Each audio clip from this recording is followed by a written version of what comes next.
congresistas para que votaran a favor de las reformas del gobierno Petro. Son como dos aristas de este escándalo. ¿Cómo explicarle precisamente a los televidentes en qué va y qué tanta solidez jurídica tiene este escándalo?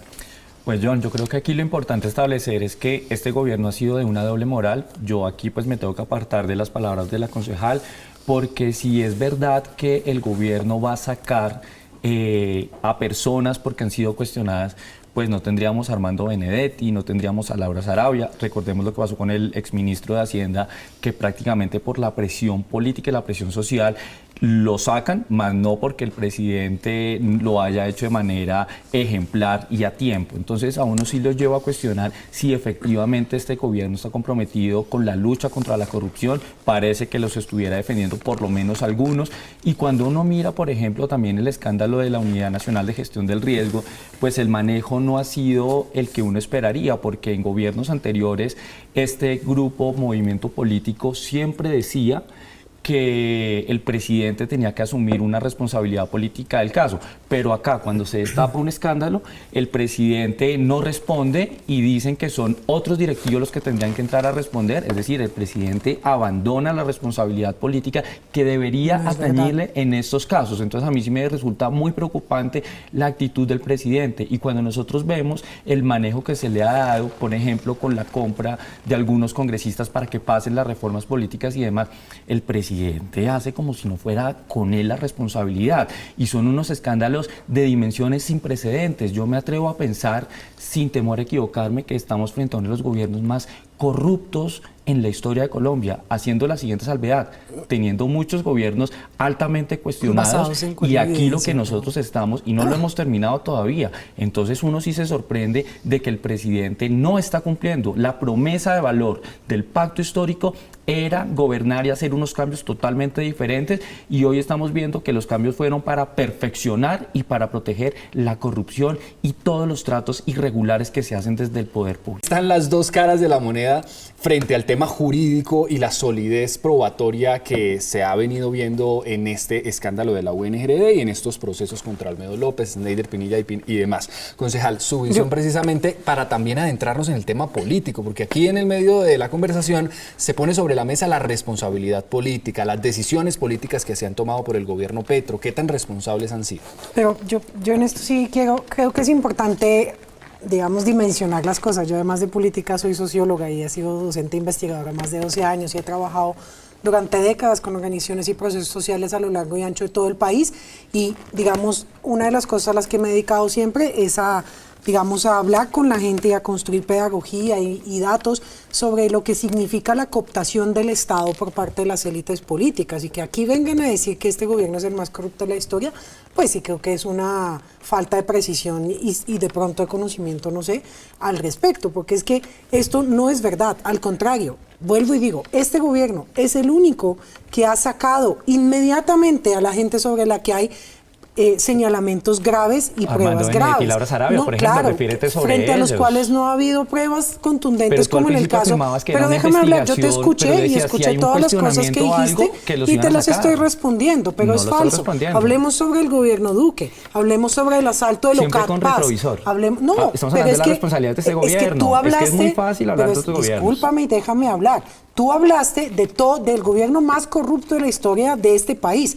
Obviamente, para compararlo debo ir hacia atrás, no puedo ir hacia adelante, porque hacia el futuro no sabemos qué va a pasar. Yo entiendo que estés en una campaña política presidencial, pero esto no significa que sepamos qué vaya a pasar hacia el futuro. Lo que yo estoy diciendo aquí es, solamente para hablar de lo inmediato, ¿cierto? Tenemos el desfalco de Locat Paz, que cogió toda la plata de la implementación de la paz y se la gastó, entre otras, ¿Qué análisis, esas comparaciones que hace la concejal ante la afirmación de Juan de que este ha sido el gobierno más corrupto? Pues ahí están las dos visiones, y es válido ese retrovisor y esas comparaciones. Sin embargo, Juan, frente a este escándalo puntual, frente a lo que ha pasado y las decisiones que ha tomado este gobierno, ¿sí han sido decisiones oportunas? ¿El gobierno ha sido cooperativo con este tema de las investigaciones y demás?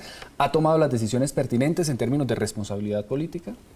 Yo insisto en que este gobierno no ha asumido una responsabilidad política. Siento que la salida de algunos dirigentes ha sido más por una presión mediática, una presión política, Y lo que más me sorprende es que el presidente siempre sale siendo como la víctima, sale posando como que no hay ningún grado de responsabilidad, que eso no toca al presidente. Y yo me acuerdo que en gobiernos anteriores, ya que nos gusta hablar tanto del retrovisor, por otros escándalos siempre se buscaba establecer algún grado de responsabilidad para el presidente de turno, pero en este particular parece que el presidente no se entera de las decisiones que toman sus subalternos, parece que el presidente como que todo el mundo hace lo que quiere en su gobierno, entonces, y él no tiene ningún grado de responsabilidad y a mí eso me preocupa mucho. No, y él defiende a sus funcionarios, ha defendido Algunos, a su ministro, sí. Nunca ha ha defendido a defendido Olmedo, a Ricardo pero a Bonilla. Bonilla, a sus claro. altos Es una funcionarios, persona que a conoce la hace gente 30 que integra años. su gabinete la ha defendido y ha Nunca condenado, defendió a digamos, Olmedo. yo no estoy diciendo que defendió a Olmedo, No, no, pero sí a la gente de su gabinete que ha estado involucrada, al ministro de Bonilla ha, digamos, metido las manos a la candela por él, porque él sí dice que ha sido víctima de un sistema que está erróneamente estructurado. Entonces, pues de ahí mi pregunta de responsabilidad política. Sí, es que no la hay. Y siempre, por ejemplo, cuando pasa, por ejemplo, pues el tema de Olmedo, desde Pinilla, entre otros, entonces cuando se estallan esos escándalos, entonces el presidente se olvida quién fue el que hizo los nombramientos, se olvida toda la responsabilidad y hasta los gradúan algunos de uribistas infiltrados en el gobierno para hacer un montón de cosas, lo cual es lo más absurdo que pueda existir. A mí lo que me preocupa de esta posición del presidente, por ejemplo, el caso de Ricardo Bonilla, es que ante esta situación tan vergonzosa, el presidente como que sale a defender y cuando dice que va a sacar a funcionarios, vuelve y los trae y los premia. Es que el tema de Armando Benedetti y Laura Sarabia no lo podemos pasar de largo y siempre hemos visto cómo los protege políticamente y como de alguna manera Claro, pero no falla esa tienen promesa vinculación de con el escándalo valor. de la UNGRD.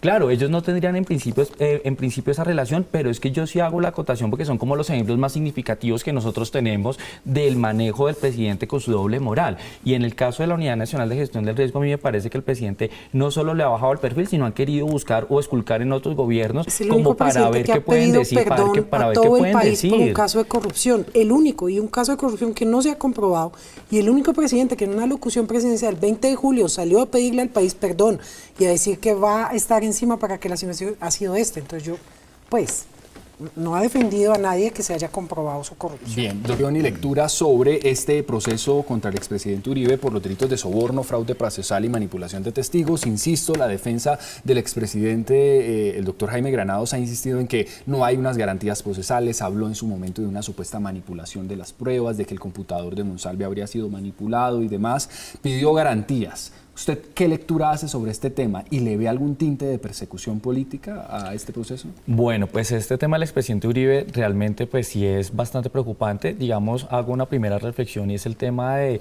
Iván Cepeda con la persecución, digamos, y con insistir en llevar a un expresidente a la cárcel, pero por el otro lado, enloquecido por perdonarle un montón de delitos a personas que pertenecen a grupos armados ilegales con crímenes atroces. Entonces, esa concepción de él me genera a mí, la verdad, mucho ruido.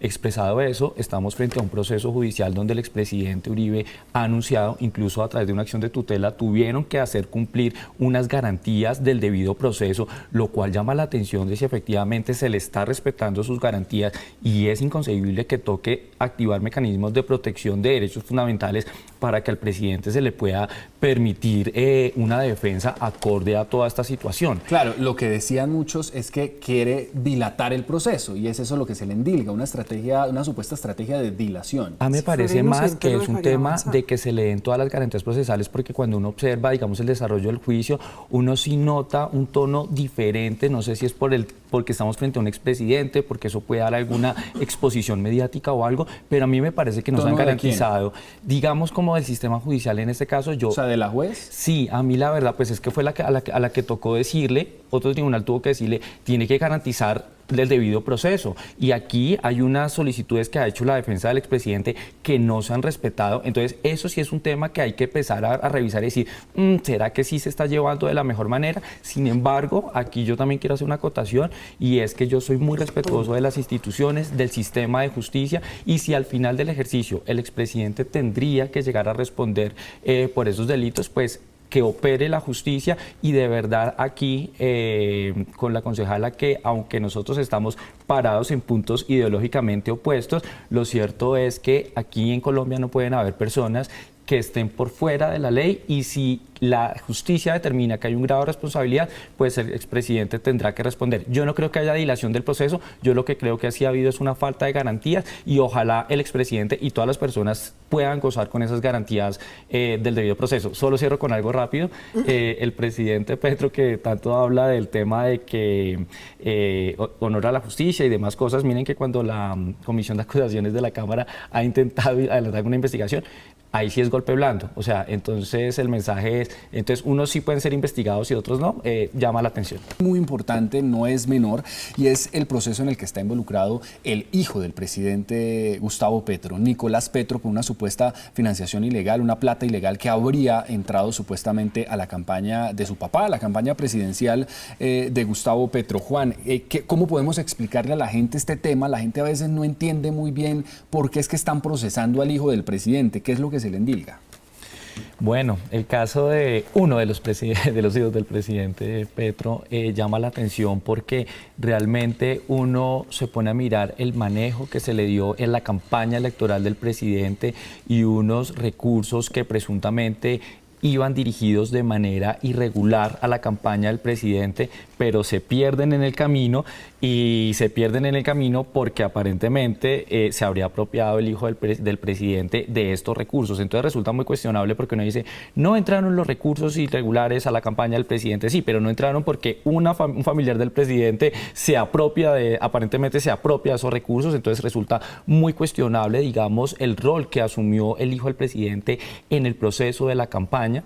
No solo él, sino el gerente de la campaña, Ricardo Roa, que también no debería estar en Ecopetrol, que se me olvidó decirle a la concejal también que ese es otro caso muy cuestionable y que ahí tiene que haber un grado de responsabilidad de este señor en el manejo de los recursos de la campaña, entre muchos otros personajes. Entonces, sí, lo que hace el hijo del presidente realmente no solo es indignante frente a una promesa de cambio de la campaña del presidente, sino que también el manejo, digámoslo, mediático que se le ha dado, y ahora con una fiscalía que también tendría, digamos, que garantizar toda la imparcialidad del caso para poder adelantar la investigación, pues llama mucho la atención y pues uno tiene mucha expectativa de lo que pueda pasar, pero pues sí es muy cuestionable la familia presidencial, sí, en estos escándalos.